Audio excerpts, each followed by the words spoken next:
इस वीडियो में हम प्रबंध के स्तर के बारे में बात करेंगे, लेवल्स ऑफ मैनेजमेंट। जैसे कि हम जब प्रबंध की विशेषताएं डिस्कस कर रहे थे तो मैंने आपको बताया था कि प्रबंध सर्वव्यापी होता है। तो सर्वव्यापी होने का मतलब कि वो हर जगह पर, संगठन के हर स्तर पर, ये सब चीज़ें हमने डिस्कस की थी। तो आप ये प्रबंध के स्तर का डायग्राम बना सकते हैं। There are 3 levels of management. प्रबंध के 3 स्तर होते हैं। कितने स्तर होते हैं? 3। उच्च स्तर, मध्य स्तर और तीसरा परिचालन स्तर।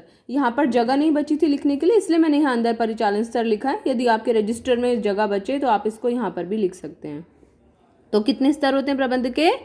3। नंबर 1 उच्च स्तर, नंबर 2 मध्य स्तर, नंबर 3 परिचालन स्तर। एक चीज़ आपको समझनी है कि जो भी ये जो है, ये ट्रायंगुलर शेप में जो हमने बनाया है, जो तिकोनी शेप में हमने बनाया है, ये संगठन को दर्शाता है। आप ज़रा ध्यान से सोचिए कि हमने इसको रेक्टेंगुलर शेप में या स्क्वायर शेप में क्यों नहीं बनाया, हमने इसको ट्रायंगुलर शेप में ही क्यों बनाया है। उसका कोई ना कोई पर्टिकुलर रीज़न होगा। देखिए, क्योंकि जैसे जैसे हम संगठन में ऊपर से नीचे की ओर आते जाते हैं, वैसे वैसे संगठन में कार्यरत लोगों की संख्या बढ़ती चली जाती है, और जैसे ही नीचे से ऊपर की ओर जाते हैं तो वैसे ही संगठन में जो लोगों की संख्या है वो घटती चली जाती है, कम होती चली जाती है।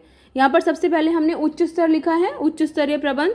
आप देख सकते हैं यहाँ पर उच्च स्तर पर कार्य करने वाले कौन कौन लोग हैं। वीडियो को पॉज करके ट्रायंगुलर शेप में ड्रॉ करके और इसके स्तर पर कौन से लोग काम करते हैं, इनके नाम ज़रूर नोट कर लीजिएगा।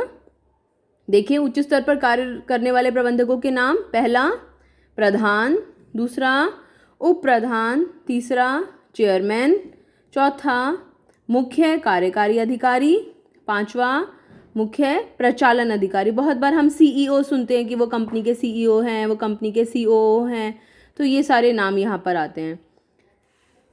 फिर हम बात करते हैं मध्य स्तर की।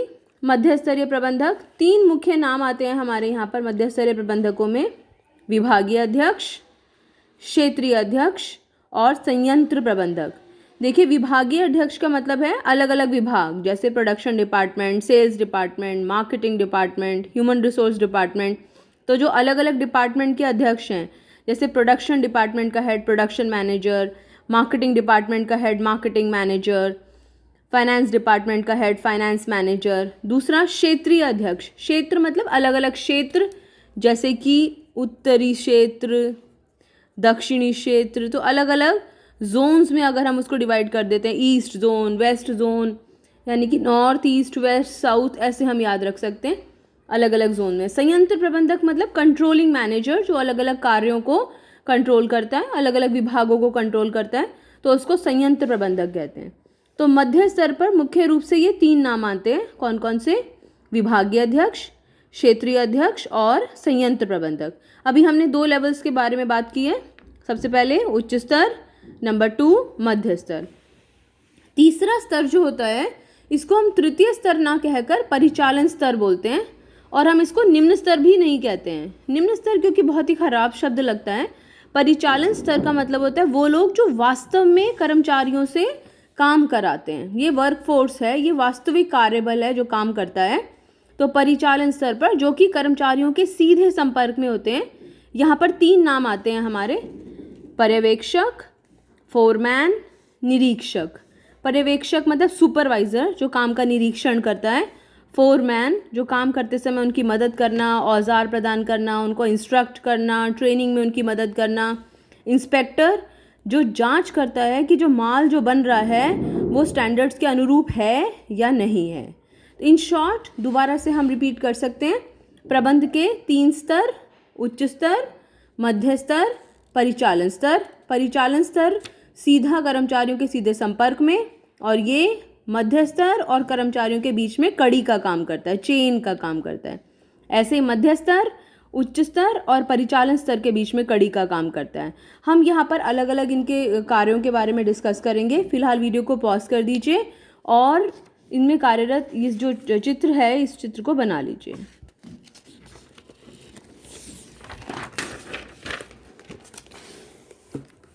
अब हम पढ़ेंगे उच्च स्तरीय प्रबंधकों के कार्य। यहाँ पर भी वीडियो को पॉज करके पहले आप ये सारे कार्य लिख सकते हैं और उसके बाद में हम उसको डिस्कस कर सकते हैं। उच्च स्तरीय प्रबंधकों के कार्य, टॉप लेवल पर जो प्रबंधक हैं वो क्या क्या काम करते हैं।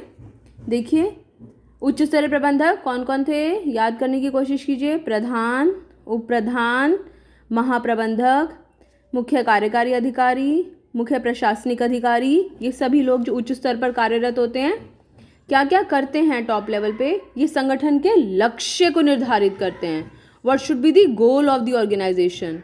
दूसरा, संगठन के लिए व्यूह रचना का निर्माण करना। व्यूह रचना का मतलब होता है कि संगठन में लोग कैसे काम करेंगे, अगर कोई परेशानी हमारे सामने आती है तो उस परेशानी का सामना कैसे किया जाएगा, इन सब चीज़ों को निर्धारित करना। संगठन का लक्ष्य निर्धारित करना, हमारा गोल क्या होगा, किस चीज़ के लिए संगठन का जन्म हुआ है। तो ये काम जो है संगठन के लक्ष्य और व्यूह रचना को तैयार करने का काम उच्च स्तर द्वारा किया जाता है। दूसरा, संगठन के कल्याण और निरंतरता के लिए उत्तरदायी होना, उसके लिए कार्य करना। संगठन कैसे आगे बढ़ेगी, कैसे लगातार चलती जाएगी, इसकी जिम्मेदारी भी उच्च स्तरीय प्रबंधकों के ऊपर होती है। उच्च स्तरीय प्रबंध का तीसरा कार्य, अलग अलग तत्वों, अलग अलग विभागों में समन्वय स्थापित करना। मतलब ये कोशिश करना, ये देखना कि मध्य स्तर पर जो प्रबंधक हैं वो अपना काम सही तरीके से कर रहे हैं कि नहीं कर रहे हैं। अगर कोई प्रॉब्लम है तो उस समस्या का निदान करने के लिए क्या किया जा सकता है, उनसे सलाह लेना। फिर व्यवसाय के कार्यों का समाज पर क्या प्रभाव पड़ता है, यह देखना और उसके लिए उत्तरदायी होना। यानी कि अगर कोई भी व्यावसायिक संगठन कोई ऐसा सामान बना रहा है जिसका कि समाज पर बुरा प्रभाव पड़ रहा है, तो उसके लिए कर्मचारियों को दोषी नहीं माना जाएगा, उसके लिए उच्च स्तर को दोषी माना जाएगा। यानी कि अगर वो कोई ख़राब सामान बनाते हैं जिससे कि उपभोक्ताओं के स्वास्थ्य पर बुरा प्रभाव पड़ता है, तो वो ये नहीं पूछेंगे कि ये सामान किसने बनाया है, वो ये देखा जाता है कि ये कंपनी किसकी है, और उच्च स्तर पर जो लोग कार्यरत होते हैं वो इसके लिए जिम्मेदार माने जाते हैं। तो व्यवसाय के जो कार्य हैं उनका समाज पर क्या प्रभाव पड़ रहा है, इसके लिए उत्तरदायी होना, ये उच्च स्तरीय प्रबंधकों का कार्य होता है। इसके अलावा व्यावसायिक पर्यावरण का अध्ययन करना। देखिए, हमारे आसपास के पर्यावरण का अध्ययन करना बहुत ज़रूरी है, क्योंकि उसी के अनुसार हम अपने आप को ढाल सकते हैं उस पर्यावरण का सामना करने के लिए। तो व्यावसायिक पर्यावरण का अध्ययन करना और उसका व्यवसाय पर क्या प्रभाव पड़ेगा उसका पता लगाना, ताकि व्यवसाय अपने आप को उन समस्याओं को, उन अवसरों को, अब समस्याओं को झेलने के लिए, अवसरों का लाभ उठाने के लिए अपने आप को तैयार कर सके। तो ये सारे के सारे उच्च स्तरीय प्रबंधकों के कार्य हैं। क्या क्या? पहला, संगठन के लक्ष्य और व्यूह रचना को तैयार करना। दूसरा, संगठन के कल्याण और निरंतरता के लिए कार्य करना। तीसरा, विभिन्न तत्वों तथा विभागों में समन्वय स्थापित करना। चौथा, व्यवसाय के कार्यों का समाज पर क्या प्रभाव पड़ रहा है यह देखना और उसके लिए उत्तरदायी होना। नेक्स्ट, व्यवसायिक पर्यावरण का अध्ययन करना और उसका व्यवसाय पर क्या प्रभाव पड़ रहा है इसका पता लगाना। वीडियो को पॉज करके ये सारे कार्य अच्छे से नोट कर लीजिएगा और याद कर लीजिएगा।